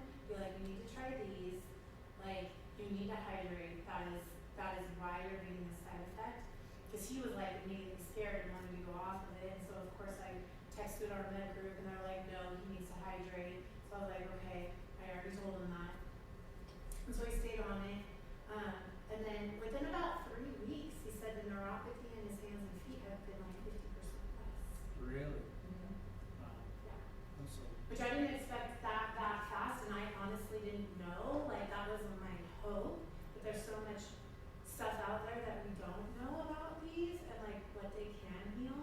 I was like, I don't know, but I would guess like that would be something it would help with, right? And so we tried that one first, and then I'm hoping to get him on with glutathione eventually because of the liver. Glutathione is not going to like repair his liver by any means, but it will put that protective shield around it so any other toxins flushing anything coming out. But we're also doing like the light system. My friend owns House of Veda, and she has the light system, and it's amazing. It works at light frequency, so it's like red light, but like on crack. Oh. It works with all the light spectrum. She's the only one in Spokane that has it. It's super amazing. It creates a light frequency in the room, and so it helps with like emotional healing. It helps with inflammation, all sorts of things. It's like there's been reports that it's healed people from cancer before. I took one of my dogs there that I just got rehomed to me, who's high anxiety, and I sat with her for an hour, and like she like excessively shakes, and after an hour she wasn't shaking anymore. It's there. I can't say enough good things about the light system. A lot of times, like I've had clients that have a lot of trauma in their past, which like when I coach, like I never know what direction I'm going to go when I start actually coaching someone if they're doing one-on-ones with me, because a lot of times I'll start out coaching them about weight loss and nutrition. We always go over that, right? But then it ends up coaching them about something that happened in their past, which is a trigger, which is what's causing the emotional eating. And I've taken them to House of Theta, and I've done like intuitive and hypnosis healing with them there, and super, super powerful, like amazingly powerful, because you're working from so many different angles to actually get your nervous system to relax and access your subconscious brain. So there's a lot of different modalities out there that can help, and I do a lot of different modalities, and it just depends on the person and coach. I have a history in business. Like one of my weight loss clients, which she's down almost 100 pounds now, she's got about another 100 to go, but like in the middle of her coaching, life was getting stressful. She was having some stuff going on with her kiddos. Like one was having some mental health crisis, the other one was just diagnosed with autism, and so she ended up having to take a leave of absence from her job, and then they were down to one income, and so like her coaching turned into like, well, what do you want to do? Like, you know, and then I've been helping her coach in business because I have a business background too, and so she's now opening a nonprofit to help people navigate the world of kids with disabilities. So it's just, I'm all over the place with my coaching and like what way people need, because there's so many things that go into play to heal their body. What's her business? Well, what's the name of the?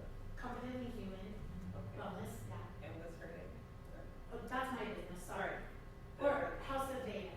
House of Veda. House of Veda, it's right on Francis. Do you know where Big 5 Mile Smiles is? Well, that's where I went for the meeting, and I didn't see. Oh, House of Veda? Yeah. So it's underneath the 5 Mile Smiles dental. Yeah. So you have to like walk, it's kind of an odd It was a location. rainy day. Yeah, she's got a big business plan. She wants to eventually like branch out and do a bigger location, but for now it's perfect. So. Yeah, and no one was there, so I guess it got canceled. Oh no, yeah, it was here all the time. Oh. I do stuff down in House of Veda. Yeah. I know right where you're talking about. Yeah. What was the name of your place again? Confidently Human Wellness. I have my cards and brochures and stuff up here too. And I have my email list. So if you want, I don't email very frequently, just so you know, but I will email if I have like another class or something like that. You can scan, and my email and my contact information is up here too. But But yeah, I do hypnosis. We've done some hypnosis stuff down at House of Veda, which has been super, super fun. I love doing that. Like people get so scared off by hypnosis, but it's really just getting you in a really relaxed state, and it's not like you can bark like a dog or anything like that at all. It's really more about like How would they know anyway? you remember. Have you ever been hypnotized? I have. Yeah. You remember. You're aware. Yeah. It's not like you're like I don't know. Out of body experience. Yeah. Yeah. It's like remembering almost like as a third party. I don't know how to explain it. But yeah, you know, you're aware. Like I've been hypnotized and like if you tell your body to do something, like I'm like, am I really hypnotized? But my fingers are coming together. Yeah. Like you're aware the whole time. And really everybody can go to a deeper level depending on their ability to relax. It's really No, my chiropractor recommended a red light therapy for me that I was checking into last week, and they said you have to come at least 2 or 3 times a week to get the benefit. Yeah. From it. Yeah, and I feel like, I mean, there's been times where like I take my son down there, like he's been cranky. I'm like, we're stopping by House of Veda. Like you're sitting there, I tell him like, and then he's like, it's perfectly pleasant, and we walk out, and like, you know, it does make a big, big difference. But yeah, lights are cool. Now, how long are their sessions there? They're usually an hour, and she does different packages. She has different packages. Sorry guys, I know you, but I don't know if you are local or not, but I apologize for ignoring you. Yeah, she has different packages, but typically they say 2 hours is really good in the lights. But most people do like an hour-long session. Yeah. And typically when I do hypnosis, it's about an hour. Sorry if I got you sidetracked. No. I'm here for questions. You guys are good. 15 minutes of Planet Fitness red light. Not good. Red light therapy I think is always good. I like literally want to get a membership there just so I can go do the red light therapy because I love red light. Red light's really good for your skin. It's really good for inflammation. But no, 15 to 30 minutes is good if you're consistently doing it. What about the red lights at Slick Rock? Because they have the stand-up one. I love that one. I did that one too for a long time. So many different ones in there. Yeah, those ones are really powerful too. Yeah. Red light therapy is great. I go to Day Soleil Spa on Indiana and off Indiana Division. They're really nice there. But like I used to do Slick Rock, and then when she opened House of Veda, I was like, I'd much rather do that because you're getting all these other benefits besides just the red lights. So, and it's price comparison, it's about the same as you're paying, maybe not for Planet Fitness because it's really cheap, but yeah. Red light typically is like, it's good for inflammation, it's really good for skin, for elastin, collagen, all those things, but these lights use all of the lights in sacred geometry, and there's like 6 screens on either side of the room, and so it creates a specific frequency in the room, and she can program them for different things. So yeah, so she for a while she had them programmed a certain way because there was a couple people that were coming in that were going through cancer treatment, and so they were programmed specifically for that. And so they can be programmed to different frequencies, and different frequencies in your body with lighting and with sound work in different areas of your body. So like a really high frequency, like 900 hertz, typically works for like brain fog or different things like that. And so different frequencies access different parts of your body.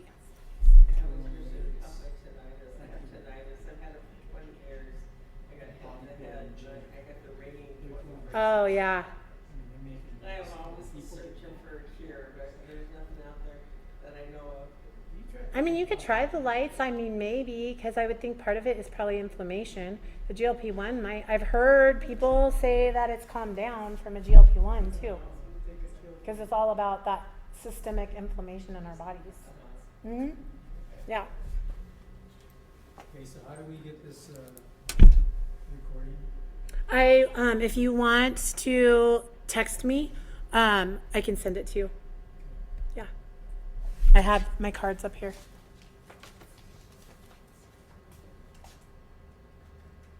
You guys can come up and grab whatever, too. I have, oh, and I have this too, which also has some key information. But I have cards up here, I have brochures. This gives you all my information through ink, but then I also wait a second, one scan, and this kind of just is like the highlights of what we went over. And if you want, I'll stay with you. Okay. And my daughter is responding to GLP-3. Oh, that's no fun. She's just lost 5 pounds last week. Yeah, that's pretty typical of the beginning. Yeah. I'm down 63 pounds, 64 pounds, since I started in June. Now, is this an injection then? I don't know that much about it. Yeah, it's an injection, with the GLP-1, but then I've been playing around with the body composition one, like the Bailey, someone, I love someone. I do get like a on Get more, yeah. Mm-hmm. Those are good too. I feel my yourself is up there. Some Marlin is one that, like, but I didn't start those until I started getting closer to like where I'm at now. Well, some Marlin I started a little bit sooner. I've always carried a lot of lean body mass and I didn't want to lose any. And so far I've only lost 2 pounds of lean body mass, so I feel pretty good about it. I know. That is good. Yeah. That was the thing about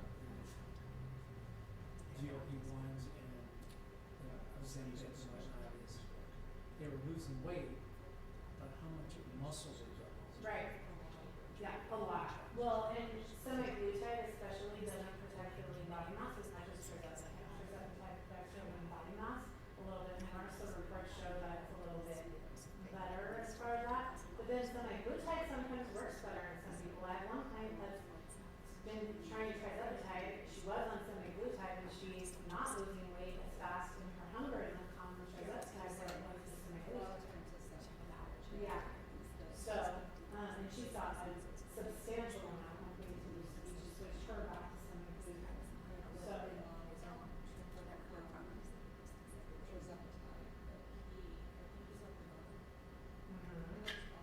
yeah. And he doesn't know it. Well, because nobody's supporting them, like that was my Well, only. he's got a doctor and stuff. But the doctors don't do, they don't have time. Well, one, they don't have time. I have some clients that work in the medical industry. Yeah, There's no eat, he doesn't eat. exactly, because they don't have time to do that. That's why, like, when I launched my coaching business, like, I started on my coaching business like 3 years ago, and I've always done coaching throughout my career. I coached a lot. I used to do confidence coaching, and then I've always done holistic type stuff, and that's what got me really, really passionate, is because nobody's actually giving these people guidance, and people are going to end up unhealthier when they think they're trying to be healthy because they're not actually making the behavioral changes, the nutrition changes. And you can do a lot of damage to your body going in the opposite direction and losing too much weight too. So, super, super important. I lost 65 pounds, and then I had to go off of it for a surgery. Yeah. And then I got a testosterone pellet that went way too high, that screwed up everything, and it made it completely quit. And then because I was telling him, because of my estrogen serum go up to 710, almost 800, Oh, it's supposed to be geez. 125. I ate like 18 full-size candy bars, 3 bags of Halloween candy. It was all right around Halloween. I couldn't quit eating it. Yeah. And then I gained 17 pounds and haven't lost it. And then I went back on. I was making it didn't do anything, switched to tirzepatide. It has not done nothing for the last almost 2 months. Nothing at all. So I just Your body's probably gonna have to like settle down a little bit from all of that. And any cellular change in your body takes about 3 months typically. And so your body may just need to like calm itself down because it went through, and that is like your body was experiencing trauma in a way when you went through all of that, right? Yeah. And so it's gonna take a while for those hormones to settle down. I've also had like, yeah, you're welcome, thanks for coming. And so like just give it some time. And I would really look at your nutrition as well. I just started doing the what is it called? Prep cooking and stuff. I just made the chicken and all that. Yeah. Because last time during the Ozempic, I couldn't eat anything. Yeah. Awesome. Take care.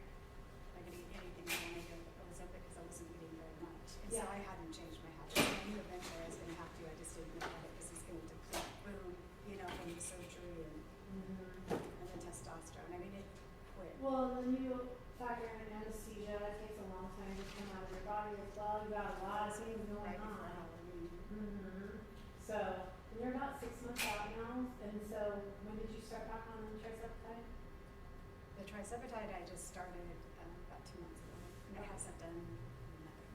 Do you have number? Oh yeah, it does nothing. Nothing Maybe at switch all. back to Listen Way. I'm switching to Retta. I just got it in the mail. Okay. Oh, Reddit, yeah. Yeah. Yeah. So I'm gonna start out with that. But yeah, so you have pamphlets. Yeah. Mm-hmm. I hate not having any direction. It's like I go to this family medical place and I say that they're gonna help. Then you ask them, they just go, oh yeah, I still do that. Yeah, no, I'm pretty involved, like I'm constantly like checking in on people, and then, like I said, I have the whole coaching app, and there's tons of resources in there. You can go like view, like if you're one of my clients, you can go view my past classes, like if I'm coaching you or if you're going through the med group for Peptides. Yeah, no, and I'm pretty good at like being, conscientious of that. But yeah. Here's my phone too. My cell phone just Yeah. died. I was gonna You take can some take, pictures. I have some. Yeah, Oh, I'm gonna okay, take okay. pictures too. And then we can go over your questions really quick. I'm gonna put the chairs away just so Okay. I don't get in trouble because I rented it till 3, but I totally forgot about the Zoom people. About what? Doing that. I'm gonna go take pictures of these. You're right.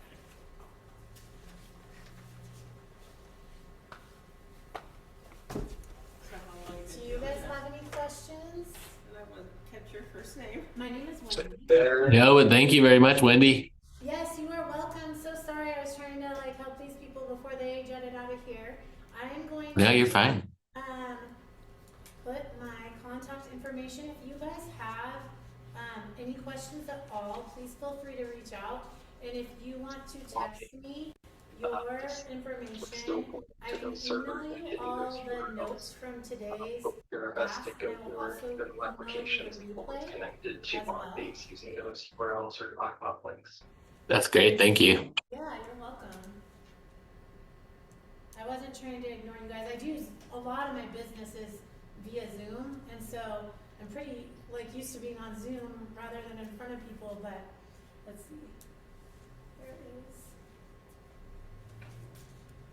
Here is my number.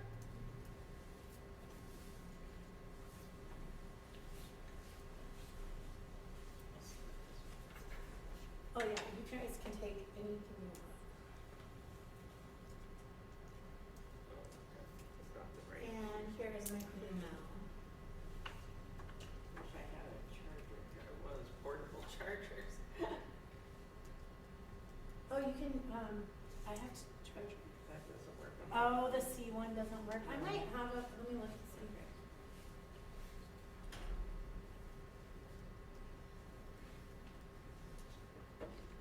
Okay, there you guys go. If you guys feel free to text me and email me, and I will get this stuff out to you. I know Vern already sent me his. And thank you so much for attending. I appreciate you guys so much. And I hope you enjoyed the class. Bye, you guys. Thank you. Bye.